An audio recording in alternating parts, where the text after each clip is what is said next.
You know who I'm talking about, right? That person on your friends list who's, well, they're there, but they're not really there. They're the social media ghost. And in a world that's constantly screaming for our attention, their silence might just be the most interesting thing in your entire feed. So let's dive in and figure out why. Yeah, of course you have. We all have that person. They're like a digital phantom. They'll watch your stories, they're in your network, but their own profile, it's crickets. No vacation photos, no happy birthday messages, nothing. It's a total ghost town. So what is the real story behind all that silence? Okay, so this is where it gets really fascinating. Our first instinct, right, is to think, oh, they must be shy, or maybe they lack confidence, or maybe their life just isn't that interesting. But the psychological reality is a complete 180. It's not about what they're missing, it's about what they have in spades: security, self-awareness, and a genuine value for privacy. So yeah, let's just toss those old stereotypes right out the window, because psychology gives us a much richer and frankly, a way more interesting story. And spoiler alert, it has absolutely nothing to do with what they lack. This right here, this is the core idea of this whole explainer. Their quietness online isn't a bug, it's a feature. It's not some sign of weakness, no, it's proof of a rich inner life and, a totally different set of priorities than what we're used to seeing. So, how do we start to piece together this new understanding? Well, we've got to start with the foundation. We're going to explore 3 core traits that build what we can call the architecture of inner security. Okay, so here are the 3 big pillars holding everything up. First, they prioritize privacy. Second, they have a strong sense of self-awareness. And third, they have a really secure self-esteem. Let's break them down, one by one. First up, privacy.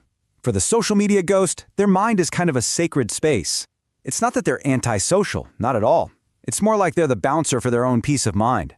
While everyone else is out there chasing likes for validation, they're getting it from within. They fundamentally know that a beautiful moment doesn't need an audience to be real.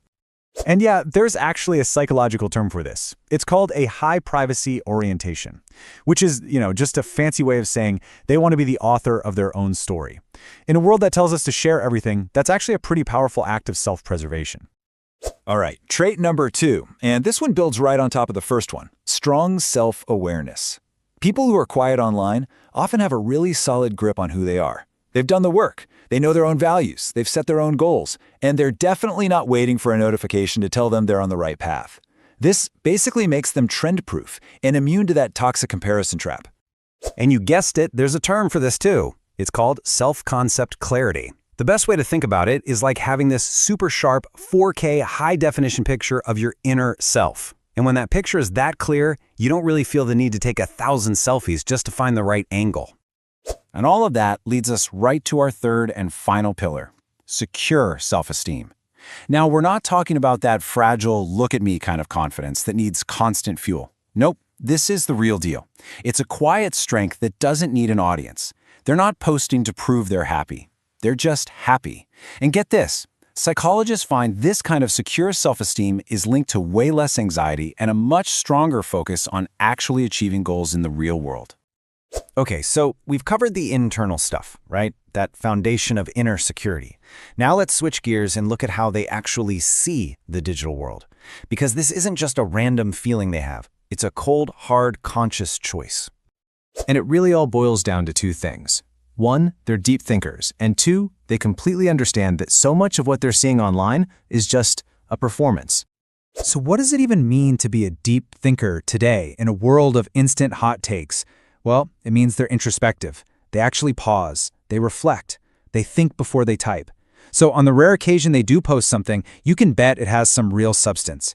They're not looking for a bunch of superficial interactions, they're looking for genuine connection. This whole idea is a perfect example of another cool psychology concept. It's called an internal locus of evaluation. All that really means is that they're running on their own internal operating system.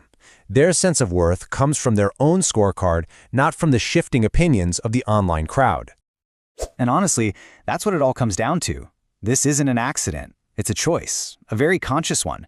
They see the grand theater of social media, and instead of trying to be the star of the show, they're perfectly content to find peace just watching from the audience. They are all too familiar with this thing called social comparison theory. They see that endless, soul-crushing game of comparing your own behind-the-scenes reality to everyone else's perfectly polished highlight reel. And they've just made a very clear decision to opt out. Because once you really get this simple idea that our brains are basically hardwired to compare ourselves to others, you start to see what a mental minefield social media can be. So their silence? It's not emptiness. It's a shield. They are actively defending their peace of mind from a game that really has no winners. All right, let's pull all these pieces together now. It is time for a major reframe. Because being invisible online, that's not a weakness. You could even argue it's a kind of superpower. So, here's a little challenge for you. The next time you're scrolling and you come across that social media ghost, I want you to just pause for a second. And instead of filling in the blanks with all the usual assumptions, just consider a different story for a minute. Consider this. What if they're not disconnected? What if they're actually more connected to themselves, to their values, to the people who are actually in the room with them? They've figured out the ultimate life hack. You don't need to be seen by everyone to feel truly seen. And in our incredibly noisy world, man, that is the most profound kind of confidence there is. And that's the question I really want to leave you with. In a world that is obsessed, just completely built on the idea of being seen, what does real, unshakable confidence actually look like to you? Maybe, just maybe, it's the quietest thing in the room.